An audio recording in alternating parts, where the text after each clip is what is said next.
Đoàn đang ăn sáng tại Tiền Giang để chuẩn bị đi di chuyển về núi Sam Châu Đốc, An Giang.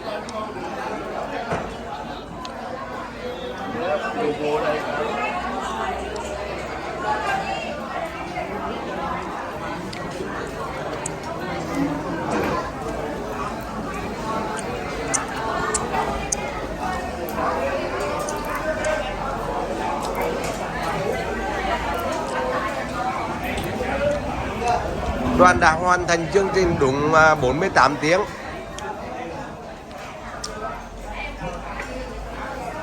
Từ Cần Dương vào đến Tiền Giang.